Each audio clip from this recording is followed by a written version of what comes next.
minus the law. Photo, Alex Wong/Getty Images. Donald Trump is in far more legal peril than most people understand. Just as his surprising victory over Hillary Clinton has made us unduly optimistic about his prospects of pulling out another comeback over Joe Biden, his ability to escape the Mueller investigation and impeachment has created an aura of impunity. But Trump does not have a magic power that enables him to stymie any investigation. The probes he is facing down right now are serious. How serious? This afternoon alone, the New York Times and Washington Post both have reported stories revealing two apparently new financial crimes by Trump. These are in addition to the already known crimes.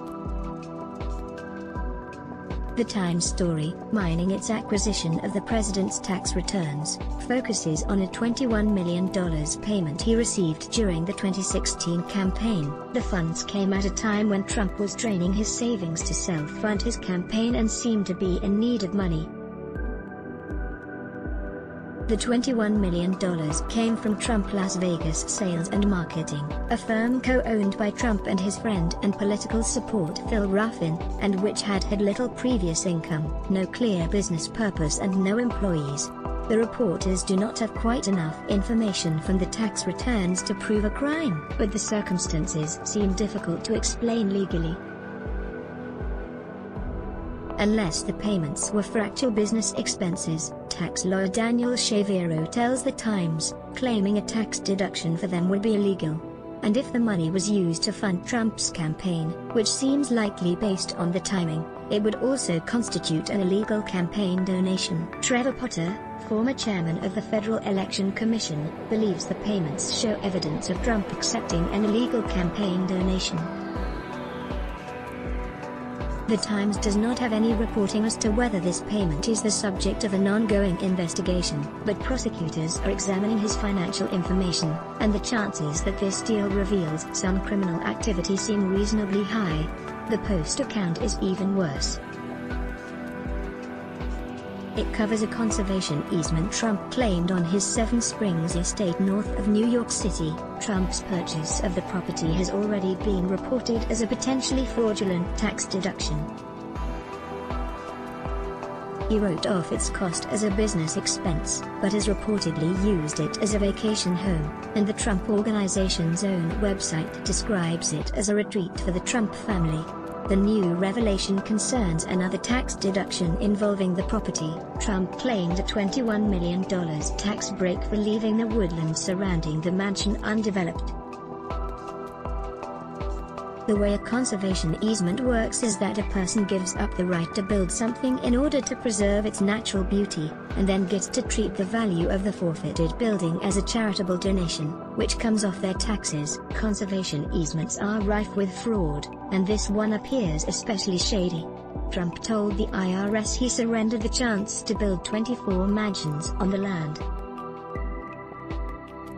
But the Post reports in detail that building anything on that property was impossible, due largely to objections by neighbors. Which is to say, he was paid by the government not to build mansions that he never could have built.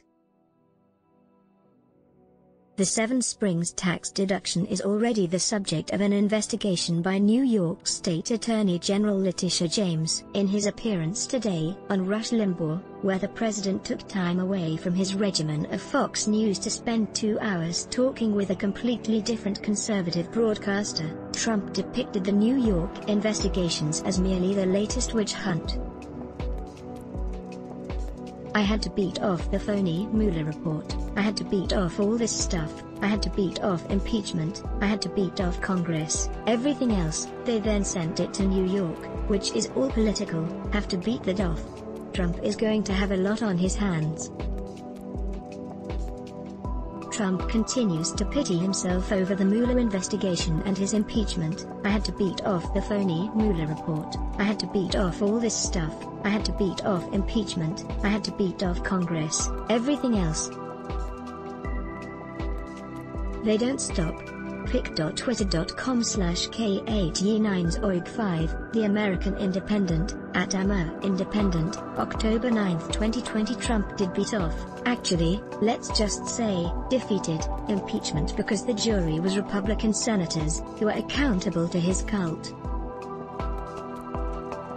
And he defeated the Mueller report because Mueller followed a narrow strategy of completing already established criminal investigations, did not examine Trump's financial documents, and Trump was able to use his pardon power to persuade the two lieutenants most likely to have incriminating information, Paul Manafort and Roger Stone, to stay quiet.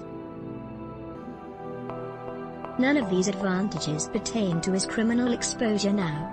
He is being pursued by authorities in New York. They are investigating state crimes, for which there is no pardon power. If they bring charges, the jury will be selected from New York residents whose careers do not depend on fending off challenges in a Republican primary. He might skate. But his previous success does not mean he will escape the law this time. Get the latest from Jonathan Kite in your inbox. Analysis and commentary on the latest political news from New York columnist Jonathan Kite. Terms and privacy notice. By submitting your email, you agree to our terms and privacy notice and to receive email correspondence from us. Let's block ads. Why? Show your love for him. Click the link in description. Thanks for watching.